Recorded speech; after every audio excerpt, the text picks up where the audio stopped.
Hey guys, welcome back to my channel. So today I'm going to do my May wrap up and my June TBR. I'm super excited, so let's get into it. I'm going to start with my May wrap up. So in the month of May, I read 5. So I read 5 books. I'm in the middle of The Ballad of Songbirds and Snakes. So I'm going to count that in my June since I won't be finishing it till June. So you're going to have to wait till the June wrap up to see me talk about that. I'm going to start with the first one I read this month was Anna K. And I really enjoyed this book. I have a bunch of tabs in here. I wanted to do an in-depth talk about this. So you may see that later this month. I still haven't gotten around to filming it because I've been doing some other things. But I haven't really seen anyone talk about this book in depth, so I really want to do that. So I'm gonna leave it at I really enjoyed it. I believe I gave it a 4 stars. I would say I give it a 4.5 stars because I really enjoyed it. If you're interested in like Gossip Girl like stories, I would highly recommend this because that's what I felt like I was envisioning in my head, was just like a Gossip Girl-esque like scene. And I very much enjoyed that. The next one I read after that was Serpent and Dove. I really loved this book. Could not stop talking about it as I was reading it. My boyfriend probably is fucking sick of hearing me talk about it. I believe I rated this like a 4 or a 5. I don't remember if I don't think I gave it a 5. I believe I gave this book a 4 star. I really loved it. I'm excited for Blood and Honey coming out. I pre-ordered that through Bookish Box with their special edition. I absolutely loved the story of Lou and Reed. Lou she I think is one of my favorite characters now. She was just so funny. And yeah, I really enjoyed this. I wasn't sure what I was gonna think going into it, but if you guys haven't picked it up, if your taste is anything like mine, you should definitely check it out. You won't regret it. The next book I read was Bared to You by Sylvia Day. I'm real late to this party. A lot of people I know have already checked this out. It was really big following the 50 Shades of Grey craze because it is very much like in that same realm of BDSM, I guess.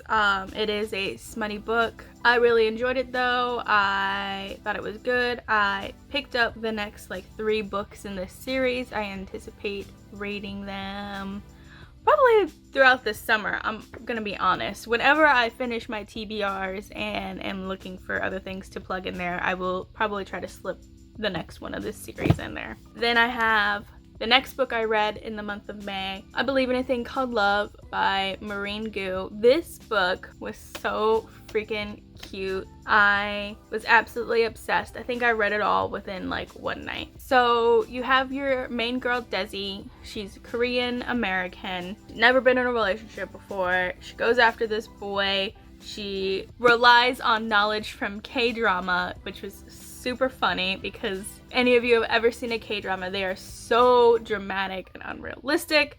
So just following the plot line to creating her first love following a K-drama like outline was super funny and super cute. I think I gave this a 3 or a 4.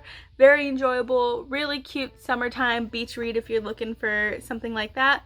Highly recommend. And then the next book I read as an ebook, so I don't have a physical copy, but I will insert it here. I read The Cruel Prince by Ashley Jade. I really enjoyed it. It's kind of a trash novel. A lot of people don't like it. They don't like how mean some of the things that happen in the book are.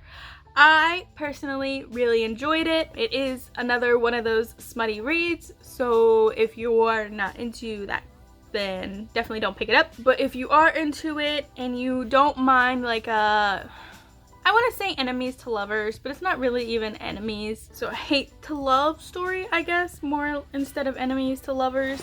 Does hate to love count as enemies to lovers?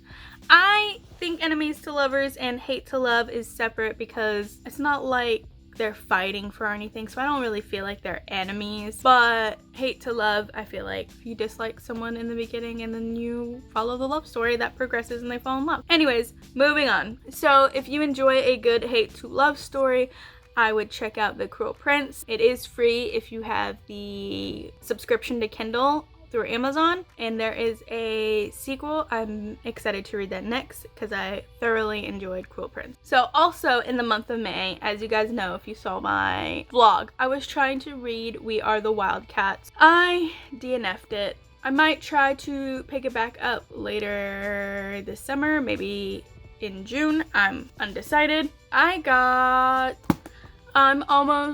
I'm like literally like 2 pages away from being 40 pages in, and I just am not feeling it.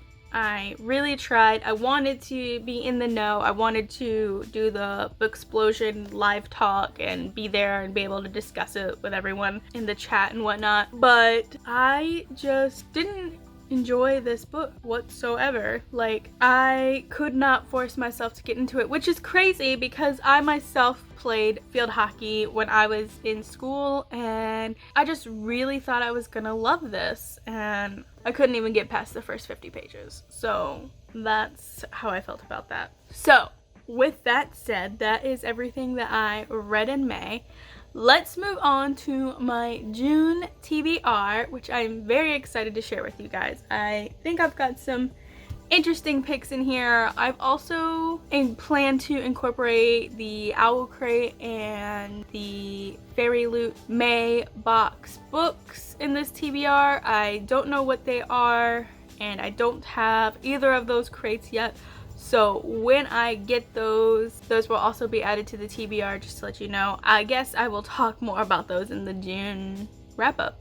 But other than those two, which are basically surprises to me, I have quite the stack here. I'm getting ambitious in the month of June. I am going on vacation for a week to the Outer Banks in North Carolina because I plan on reading at the beach or by the pool while I'm on vacation. So that's why there are so many. I feel like with being out by the pool or on the beach reading, I feel like I could probably get a decent few done. So anyways, first up this month, I want to read Heart and Soul. This is a contemporary. I don't think it's the start of a series, but it's a contemporary. We follow a main character who falls in love with someone in a K-pop music group. So once people figure out who he actually is, they like, you know, flock around him and whatnot. So I'm really excited. This seems like a cute little read. I'm excited to check this one out. Next up is a book that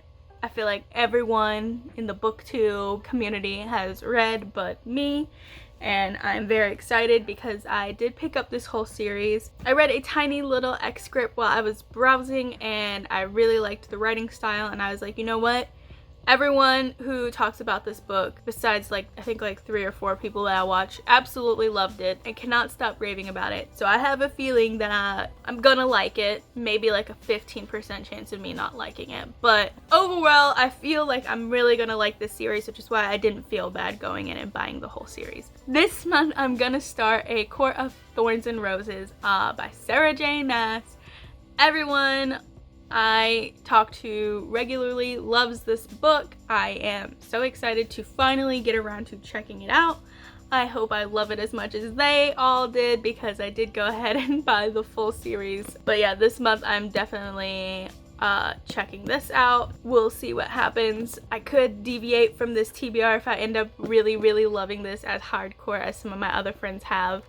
I do tend to, sometimes when I do buy a full series like that and love it hardcore, I want to binge everything in it. So anything after this may not get read. So I might save this for the end of the month, just in case that happens. Next up is a graphic novel, Raven by Cami Garcia. I am so excited. Just the artwork looks so beautiful. I don't really read a whole lot of graphic novels. I do love comics. I used to buy a crap ton of comics all the time. Not so many graphic novels though. So I'm very excited to check this out. I love the DCU in general, so I'm very excited to read some graphic novels about it, especially Teen Titans. I think Raven is one of my favorite DC heroes, along with a couple others that this is just not the time and place to get into that. But if you want to see me talk about nerd stuff like DCU and whatnot, I would be happy to make a video about that stuff. So let me know below. Anyways, I know it's not like a canon origin story or anything, but I am very excited to read her take on this. I heard great things about this, and I hope I like it because I also already pre-ordered her companion to this. She's moving on to Beast Boy from the Teen Titans, and so she wrote his graphic novel. It comes out in September, and I already pre-ordered it because of my love of the Teen Titans. I also picked up a second graphic novel. This one is Gotham High by Melissa De La Cruz. I haven't read much by her, but I know she's a pretty widely loved author. I think the only thing I've ever read by her was one of the Descendants from Disney novels that she wrote. I read the first one and I did really enjoy that, and I liked her writing style. So I am excited to see what she does with these Gotham characters. They are Bruce Wayne, I believe this is supposed to be Selena Kyle, and some other characters. So basically it is like the Batman characters in high school. So I'm very excited to check that out. It'll be a fun adaptation or twist on, you know, the Batman stories that we all know and love. Moving on, the next one in my TBR is Six of Crows. It's another one of these books that is like universally loved here on BookTube. I'm excited to finally check it out. I'm very confident that I'm gonna love this one as well, which is why I also already picked up Crooked Kingdom to immediately follow. I don't know much besides there's a heist happening in here because I have avoided most every spoiler. Everyone loves it, and that's really all I need to know to get me kind of interested in it, to be honest. When I come across something that's so like widely loved like this book, that automatically piques my interest. I am sorry if I'm just a bandwagoner, but I just want to know what everyone else loves about this. I've heard so many great things from so many people about it. I was just like, I don't even need to know what it's about at all. I could go in blind and still be excited to read it. Alright, and then one of the last books in my TBR that I actually have, because like I said, I'm adding the Owl Crate and Fairy Loot May books to this TBR even though I don't have them physically. The last one in this TBR is the book of the month for May, Happy and You Know It. It is also part of that video where I promised that I would read the subscription box books and let you know if I thought the boxes were worth it. But I am very excited. Like I said, this story is about a girl who was in a band and then get kicked out. I'm not exactly sure how she ends up doing children's music for parties, but then ends up befriending some high-class mommies in the New York scene and learning all their deep dark secrets and whatnot. That is it for the June TBR. I am very excited to read these books. It is a little ambitious for me, but I have confidence. 2 of them are graphic novels. I feel like I can knock those out in like, I don't know, a couple hours maybe, if that. I'm fairly confident that I will be able to get through everything. We will check back in with my June wrap up and see if I've stuck to it, if I finished it, if I totally went off rails. I don't really know. I've never done a TBR video before, so we will see how this goes. So yeah, that's it, you guys. I will see you guys next time. Thanks for taking the time to hang out here on my channel. Please like and subscribe if you like what you see, and I'll see you guys next time.